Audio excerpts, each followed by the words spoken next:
Good morning, ladies and gentlemen. Thank you for attending the up and coming webinar, which is on roof slating and tiling on the level 3.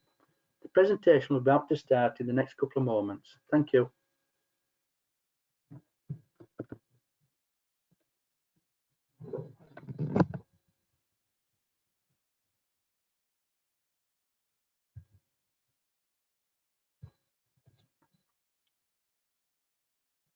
Good morning to you all, and I trust you're all keeping well, and thank you very much for joining us for our Preparing to Deliver the Level 3 qualification in roof slating and tiling webinar. We are all still working from home, therefore I apologise in advance for any background noise and any delay of the up and coming slides. Following the webinar, you will receive an email with a copy of the PowerPoint, the recording of this webinar, and a certificate of attendance after this webinar. You can access the recordings to all previous webinars and register for any future and up and coming webinars on our Skills for Wales website.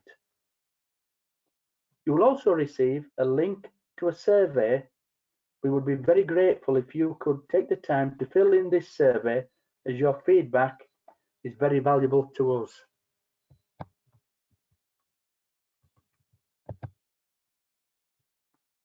This is what we'll be discussing this morning. We will briefly mention why the transformation of these qualifications, and some of these slides you may have seen previously. We will look at the content of the level 3 qualification and looking, as we've mentioned, specifically at roof slating and tiling. The structure of the units, the summary of assessments, the employer confirmation guide, and then we will briefly show you the learning resources that are available, and followed then by the next steps. And then at the end, there will be an opportunity for you to ask any questions. But please type in any questions that you may have in the questions tab on the right-hand side of your screen during the presentation.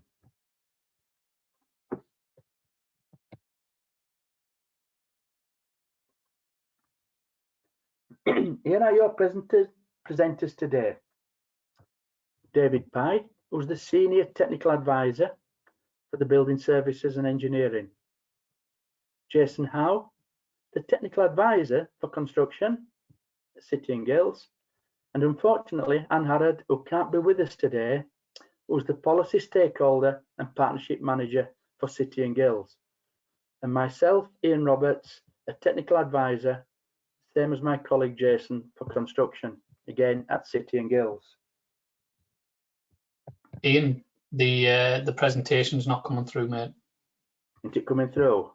No, I might need to reshare it, please. Right, thought it was shared. Just one moment. Can you see it now, Jason? Yes, that's perfect. My apologies, ladies and gentlemen. I'll just... Okay, just one moment.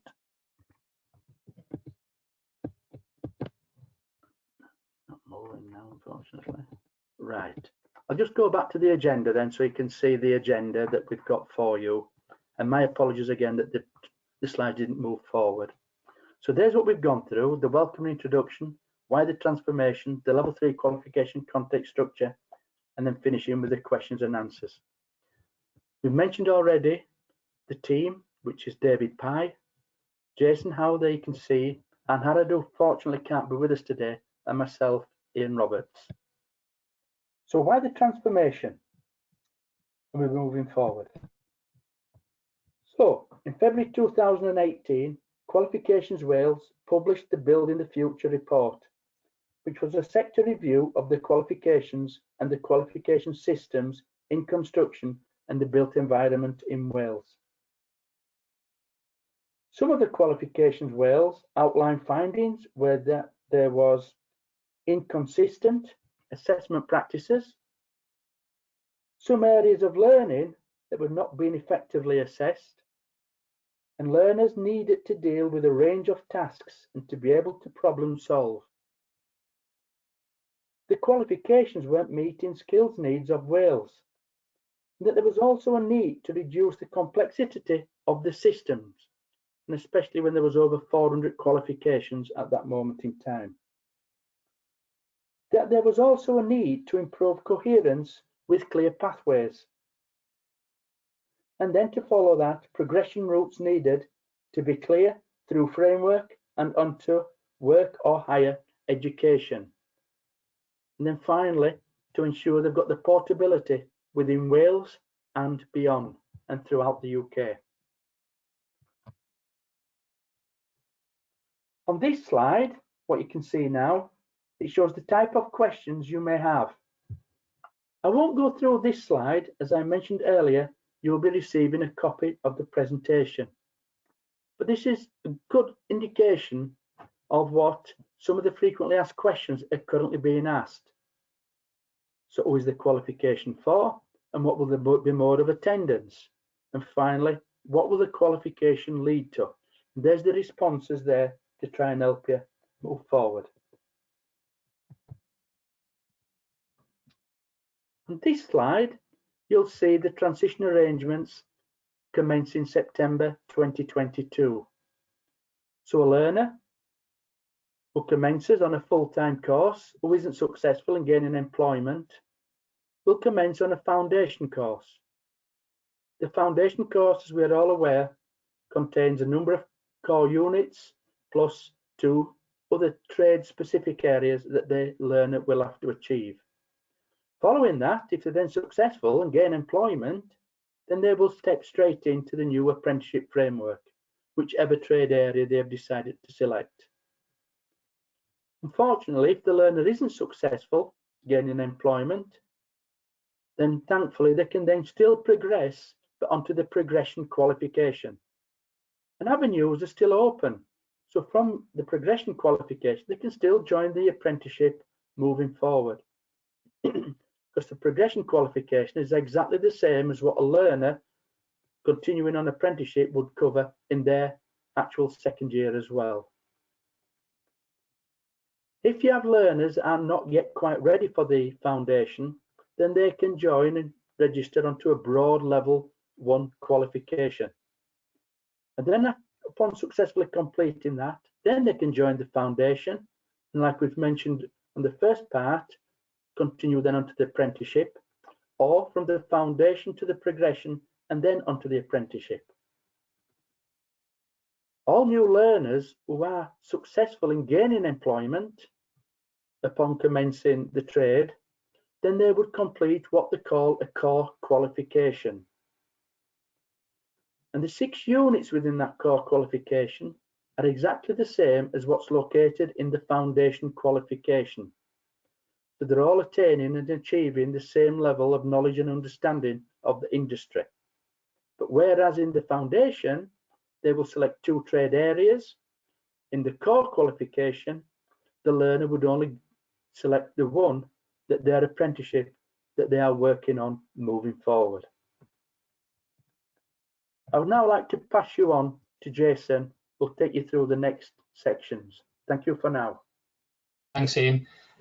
Yes, welcome everybody and good morning. The next part I'm going to take you through is on the qualification content and give a little bit of an overview of the journey, following on from Ian's slides, and then finally touching on the unit structure as they appear in our qualification handbook before handing over to Ian again. If we can move on, please, Ian. So just a bit of a recap, really. So as Ian's previously mentioned, the foundation and core qualification, and those encapsulate both construction and BSc pathways, and that's the new foundation qualification and the core. Then just beneath that is our pre-foundation, so that's the level 1 qualification that learners can undertake, and we've just given some examples there of the City and Guilds construction skills one and the City and Guilds plumbing and electrical. Moving on, learners will then could move on to the progression qualification, and for the purpose of this, it's just construction, no BSc included on this one, as that is supported by our colleagues at EAL. So City and Guilds responsibility is aligned to construction, and similarly with the level 3 as well. And for the purpose of this, we've highlighted the roof, slating and tile pathway at level 3, but you can see the other pathways that are available to other learners as well. So, and again, that is the responsibility of City and Guilds, with EAL responsible for our BSE pathways. Next slide, please, Ian. So with regards to the rules of combination for roof slating and tiling, you have the 6 common core units at level 3, and those are the same six common core units across any construction level 3 pathway. So no matter what the discipline or trade, learners will undertake the same 6 common core units, and that will be also delivered alongside the 1 trade specific pathway. And for the purpose of this, it's roof slating and tiling, and within that pathway we have 7 units.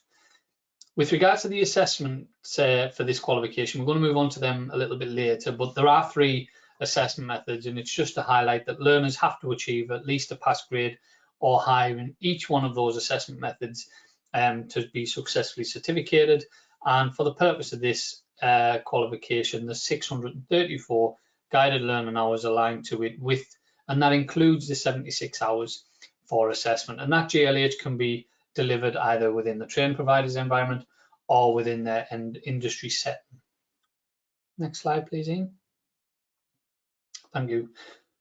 So just with regards to the unit numbers and titles, on the screen now we have the 6 common core units, and again these are the same across each discipline. So we have the aligned unit number with the appropriate title, and then the GLH that's assigned to that particular unit. And the GLH is aligned to the unit content and the assessment criteria contained within it. And again, all of this information is in the qualification handbook that you can get off the Skills for Wales website. On screen now, we've got the 6 common core units combined on the top row there, giving a total GLH of 180 hours. And then beneath that, we have the roof and pathway units, of which there are 7. And again, you've got the unit number, the appropriate title, and the alignment of the GLH. And again, the GLH is set in line with the unit content, the unit learning outcomes, the criteria, and the range and everything else that's contained within that unit. So that is all aligned accordingly, giving you a grand total of GLH of 634 hours, including the assessment. So we're just going to have a little look at the unit structure now. So if you're familiar with City and Guilds qualification handbooks, hopefully you'll see a very similar format in how the structured in the qualification handbooks. So can we move it on, please?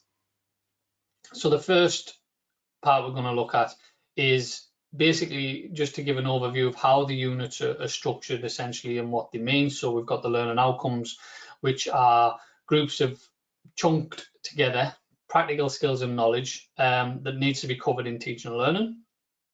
And then the learning outcomes are followed by the assessment criteria. And what that does, it takes the learning outcome and it breaks it down a little bit into these specific areas that need to be covered. And within the assessment criteria as well, that is the content that will be assessed in connection with that learning outcome. Beneath that, you will have a range, and the range covers the breadth of the assessment criteria and learning outcomes. So that just takes it into a little bit more further detail. So supporting your tutors in preparing to deliver these qualifications. So if they're setting up schemes of learning, lesson plans and such like, or just planning in a high level curriculum delivery, you know, they can use these elements of the qualification handbook to support that. Next slide, please, Ian. So with regards to how a unit looks in the qualification handbook, again, this is a fairly standardized format that we have at City and Guilds. So you have a unit number and title at the top. That'll be always followed by the GLH, and then you've got a brief description of what the unit is about. And that can be used, you can share that with learners to give them an overview of what they're going to cover on the course, the different units they're going to do, and what they may be moving on to next. So that the description is quite useful in that sense. And then beneath that, you'll have the learning outcomes. And for the purpose of this, within Unit 301, Understanding Construction Practices in Wales, we've just highlighted Learning Outcome 2, which is Understand Safe Working Practices. Following on from that, next slide, please. Beneath the learning outcome, as I mentioned previously, you have the criteria or the assessment criteria. And again, you know, that is then followed by the range, which covers the breadth of content that's needed for that criteria and learning outcome. So that is the fairly standardized format that you'll hopefully be used to seeing in City and Guilds qualification handbooks. What is a little bit new, and hopefully again it'll support tutors in the planning and delivery of the qualification, is you've got delivery outcome. And this basically covers the depth of the content. So it takes the range of criteria in the learning outcome and breaks it down even further, given some examples of what learners will need to be able to understand, know and do in a bit more detail. So hopefully that is a new supportive method for tutors to prepare the delivery of this qualification. Next slide, please. We're just going to look at another unit, which will be aligned to the trades. So this is a roof and core knowledge unit, unit 235. And again, you've got the JLH, it's aligned, the brief description of what the unit is about. And again, that could be used to introduce learners to the unit content. And then you've got your learning outcomes. And for the purpose of this, we've just looked at learning outcome 3. Know the changes in construction pressures and materials over time. So we're just going to show you and showcase how the units, no matter whether it's a core or a trained unit, are again in the standardized format. Next slide, please. So similarly to the core unit we had, you have the learning outcome, you then have the criteria in the range, and then you've got the delivery outcome, which is the depth of content. And we wanted to showcase this as format, and it's very standardized, but obviously within the delivery outcome, sometimes that is laid out slightly different. It lends itself to bullet points in this case, where previously it was in a sentence format. So again, you know, it is diverse in that sense with regards to how the delivery outcome, the depth of content is showcased to tutors, but hopefully tutors and teachers find it a very helpful format in order to deliver this qualification. Next slide, please. I'm now going to hand you back over to my colleague Ian, who's going to take you through the next set of slides. Thank you. Yeah, thank you, Jason. And I will commence by going through the summary of assessments on this particular section.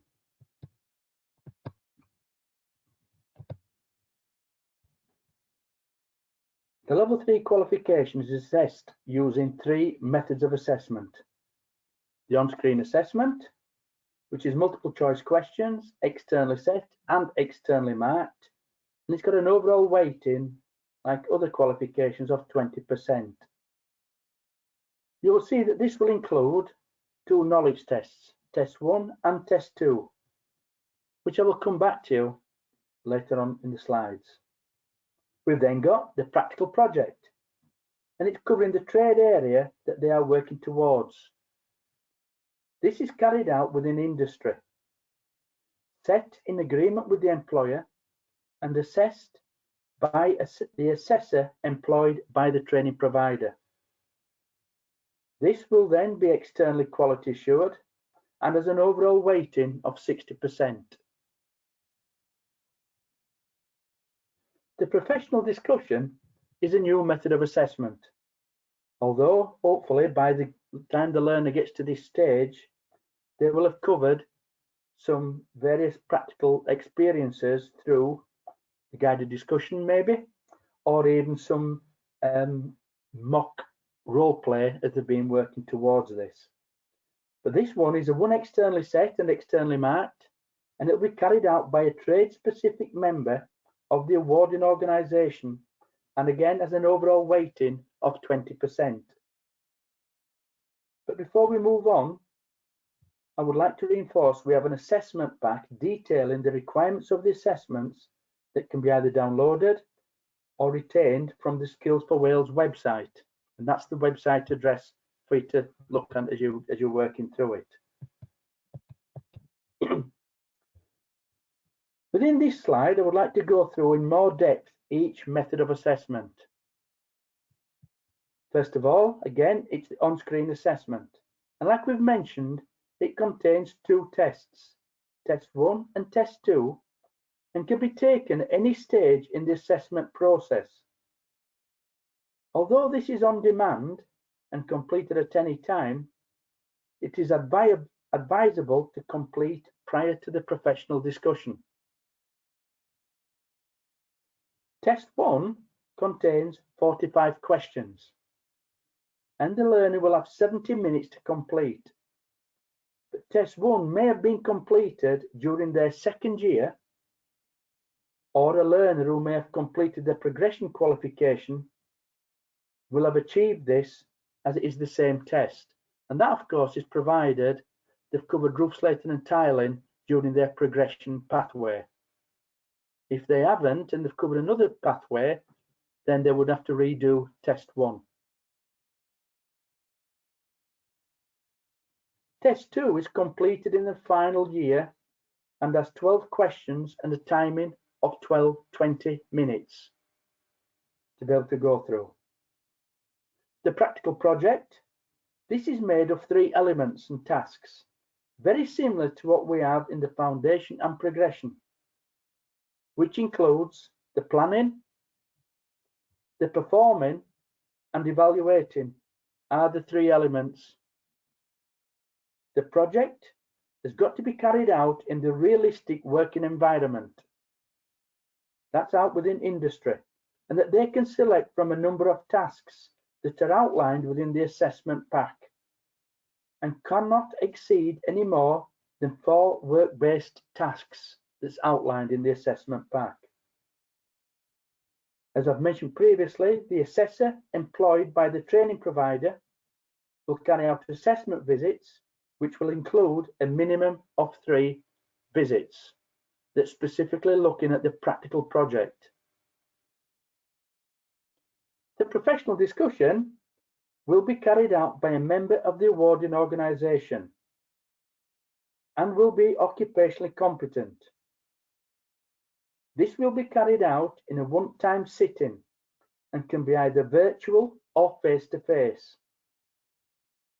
The professional discussion will last no more than 40 minutes and will be graded past the distinction by the member of the awarding organisation who carries out the professional discussion. The learner will need to demonstrate of their knowledge, understanding and performance from the occupational standards relevant to their trade. They will also be required to reflect on the practical project they have completed within their discussion. And the professional discussion can only take place once the learner has completed their project and their employer confirmation, which we will go through shortly.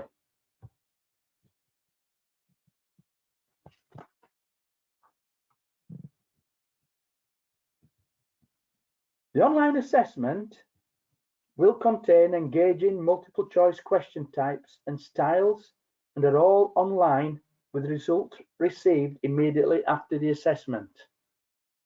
This is after the initial cohort of learners have gone through. Because although that grading sampling is there at the moment on the pass marks, this is for the sample test that is currently on in the assessment pack. As we've mentioned previously, test 1 may have been achieved if the learner successfully completed their progression qualification within the same trade area. If the learner has not taken the progression qualification, then they have to sit and achieve both tests.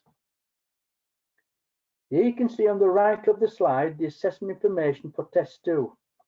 And this is on the sample test, where the pass mark is 8 correct responses out of a total of 12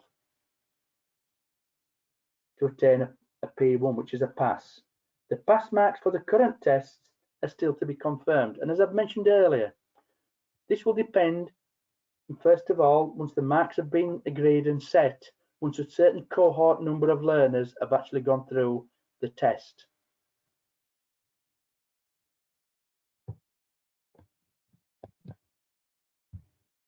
We are now going to cover in more detail the practical project. A learner will have 12 hours to complete all of their planning, and this may include up to 3 tasks or projects. Then they have 50 hours to complete the performing and 12 hours to complete the evaluation of the tasks they've included within their project. Gentle reminder that the project cannot include any more than 4 work-based activities. And also, not to get confused with other trade areas, the performing hours that's allocated to this may vary from other trade areas. It's already been mentioned that why isn't all the performing hours the same throughout? This will obviously depend on the nature of the trade area it's going to be working towards. As previous information can be located on the website within the practical project section of the assessment pack as you're moving forward.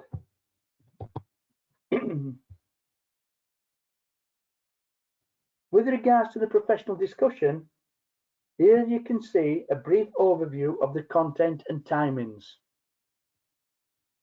The units we have identified along with the learner reflection on the practical project, and this should help you in supporting the learner in being prepared to meet the external assessor.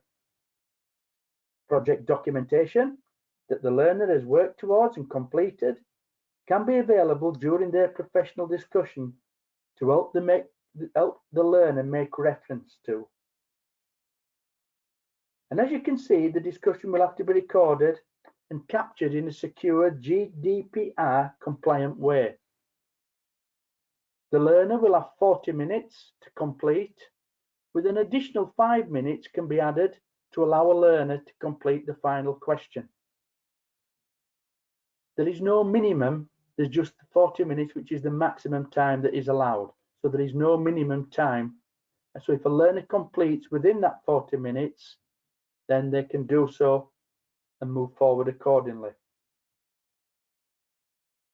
Just as a reminder that the professional discussion will be conducted by a competent external assessor employed by the member of the awarding organisation.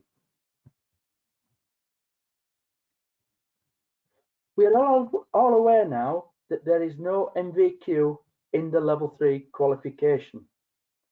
Learners, however, will still have to gain the skills and knowledge within industry to carry out and fulfil their role within the construction industry. Within this slide, we can make reference to the employer confirmation and how this will help support the learner in meeting the qualification requirements and attaining their CSCS card or CPCS card if it was obviously for the plant operations. The guide which I will go through provides guidance to employers and training providers on how the occupational competence statements set by industry have been met. This document, when completed, will provide employers, federations and industry the confidence that the learner has provided evidence of meeting the occupational competency statements. The overall grade of the qualification will be pass, merit or distinction to help differentiate the achievements between learners. Provisional grades for the practical project will undergo internal and external quality assurance by the relevant centre. And the professional discussion, the external assessor will confirm the grade. And then the overall final grade will be issued by City and Guilds. It's good to know that learners can resit assessments or make a resubmission when a learner fails to achieve a pass grade in any of the assessments. Guidance on the resit, etc., excuse me, can be found in the assessment pack. Excuse me, just take it.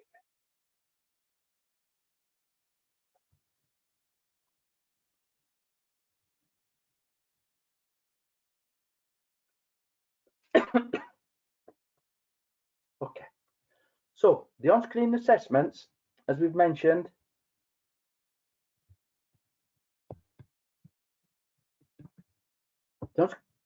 learners who fail to achieve the required mark of a pass on sitting the assessments are permitted to resit. When resitting, learners can achieve the full range of marks and grades that are available. And this assessment is available on screen, on demand, when you believe the learner is prepared and ready to continue. The practical project, when plans do not meet the threshold pass, learners must be informed of the set criteria failed and then they can resubmit accordingly. Only criteria failed will be reassessed when the resubmission. On the performing, again, if any criteria has been failed by the learner, they must resit to meet the relevant assessment requirements. On the evaluation, if any of these criteria are failed, once again, learners must resubmit their work, following a period of learning to address any knowledge or skill gaps identified. When regarding the professional discussion, when a learner fails to successfully achieve the assessment, then they will have to resit and must resit the whole professional discussion, and the timing would again begin for the full 40 minutes duration. When resitting, learners can still achieve the full range of marks and grades available. When learners fail, then a resit of the professional discussion, unfortunately, will have to be booked via walled garden to be able to move that forward. I'd now like to move on to the employer confirmation guide. But before I begin, I would first of all like to thank you and welcome, ladies and gentlemen, for all their support and opportunity that they have provided in ensuring that their valuable contribution and feedback we have received that has helped the consortium in shaping what I'm about to present. Because without your contribution, we would not be in a position we are at this moment in time. The employer confirmation is part of the learner journey and will help strengthen the relationships between employers, centres and the learner. This is only part of the learner journey, and the process will enhance the employer role in the delivery of the new apprenticeship qualifications in the construction and built environment sector. As we are all aware, the learner will spend a considerable amount of their time in the realistic working environment, and the purpose of the confirmation sign-off is to capture the activities and provide stakeholders, including trade bodies, confidence that the learner is occupationally proficient and has covered the full range of the relevant standards to allow the learner to progress to the final part of their assessment process, which is the professional discussion. Although there is no MVQ within the new apprenticeship model, a learner will still have to provide a range of evidence that allows the centre to check the employer confirmation sign-off is valid. And then upon successful completion of this assessment process and the confirmatory sign-off, a learner will then be in a position to attain the relevant skills card. We are all aware that the employer confirmation process is new and may raise a few concerns. The consortium will provide centres and employers with instructions and the requirements for completing this process within the employer confirmation guide, which again will be further communicated at our various employer and centre events. And once they are arranged and dates set, will be able to be located on our Skills for Wales website.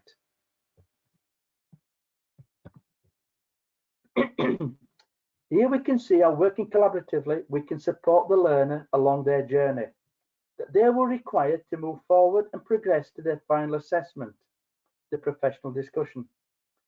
And as you can see on the slide, employers and centres will provide opportunities that will allow the learner to gain valuable industrial experience and complete the activities outlined within that employer confirmation guide.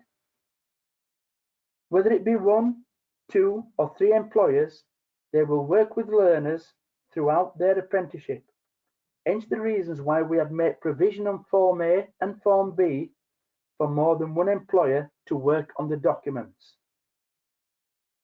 Work-based learning providers and centres will work with employers to guide and support to ensure the occupational competency statement log is being completed correctly. And as you can see, the pieces start to come together, and this is through working collaboratively together to ensure the learner journey runs smoothly. The process is to ensure the learner is prepared for the final assessment. As you can imagine, this hasn't been a smooth journey, as change is always and sometimes very difficult to accept. We have engaged with a considerable number of stakeholders, including micro businesses, medium to large contractors, and federations, including colleges and private training providers.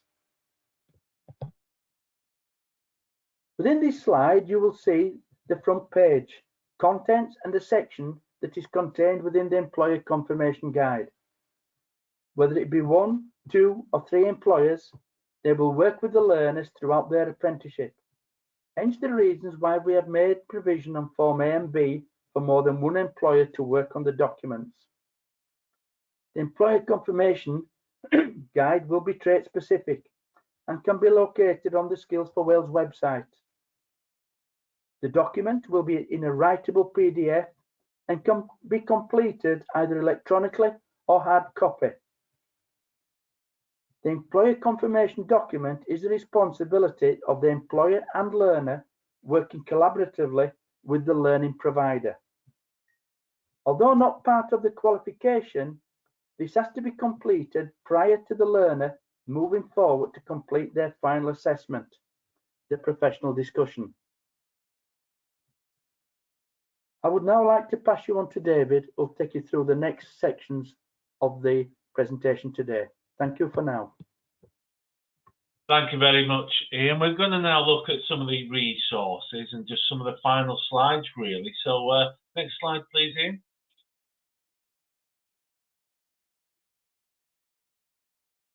So our first step always when accessing information will be the Skills for Wales website. And from there, you will see under the Qualifications tab a list of sectors. Click on your sector, scroll down to the bottom tab, and under Qualification Documents, you'll find 2 documents. That will be the handbook, and secondly, the employer confirmatory sign-off, which Ian has spoken about. The handbook contains content along with various requirements for the qualification, so it's always the best starting point. You can find various other supporting documents on this website, which covers qualifications from foundation all the way through to level 3 qualification. So please familiarise yourselves with the website on the documents. Next slide, please, Ian. Here we have the delivery planner. So many of you should be aware and familiar with this from previous webinars and possibly using them to support the delivery of the foundation qualification. The delivery planner is fully adaptable and equally as useful for delivering the level 3 qualifications. Please allow time to consider your delivery and timings, and if you wish to use this document, please feel free to share your thoughts and plans with us, because we can help you with it. If you have a plan to deliver your qualifications and you want it another opinion on it, please let us know and include us in those conversations, and we can support you with that delivery plan. Thank you. So moving on to the next slide, we've previously promoted the sector books from Hodder Education. To support the new suite of qualifications, Hodder have created 3 mapping documents to support staff and learners in accessing related information. The email address is on the screen there, Thomas Stotter. Please contact him direct for support with these materials. He also has some inspection copies that he can share with staff, and I was speaking to him just the other day, and he said that hardly anyone has contacted him for these free resources. So please do get in contact to access all these free resources. Thank you, Ian. So now we'll have a look at some of the updates. Here we can see centre approval actually commenced in Jan 21 with the foundation and progression, and then closely followed by the level 3 qualification. Provided you haven't already gained centre approval, the following slides will help provide a broad overview and of the approval journey for centres. As we're aware, these are brand new qualifications. An offline application has to be completed. If not already done so, it is available on the Become a Centre section of the Skills for Wales website. This is for all qualifications for both awarding bodies. Centres only need to complete one application. On completion, it should be forwarded to skillsforwales.quality@sittinghills.com.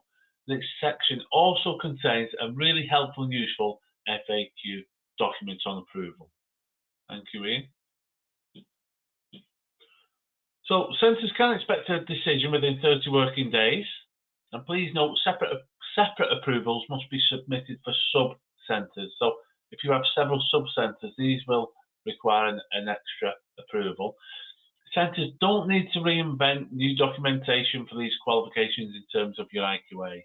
Very often what you find is all your documentation will still be equally as useful for this new qualification. It just needs adapting slightly to represent the new units and assessments, but it shouldn't mean a wholesale change of your IQA approaches or documents. Thank you, Ian. So here's a list of all the support webinars that we've run. In addition to these support webinars, we've also done face-to-face sessions, CPD sessions, albeit focused primarily on the foundation. The assessment methods are similar across all the new suite of qualifications, therefore that training and support should also support across those new qualifications. We're holding trade-specific webinars, of which this is one, and we're just currently waiting for our colleagues at EL to work with us on confirming dates for the BSc. You can also contact the Skills for Wales email address if you've got further queries on BSc. So we hope you found this webinar useful so far. There's a lot of information in there. Please type in your questions if you have them, but we won't pause for too long because, as you can see on the next slide, there's an email address where you can contact us should you think of any other queries or questions following this webinar. So if you contact skillsforwales@sittinghills.com, sorry, skillsforwales.customer@sittinghills.com with any future questions, queries or feedback. You will receive an email requesting you to complete a survey. We've also dropped that in the chat. Really appreciate if you could just spend a few moments. There's only a few questions on there. It'll only take a minute, if that, to complete and share your thoughts. So I'll just quickly check that if we've got any questions. There are none at the moment. So really all I want to do now is thank the host for today, Ian Roberts, who's put together all of the vast majority of the slides. Jason Howe for supporting with the delivery, and the whole team who've brought together this information to support the centres.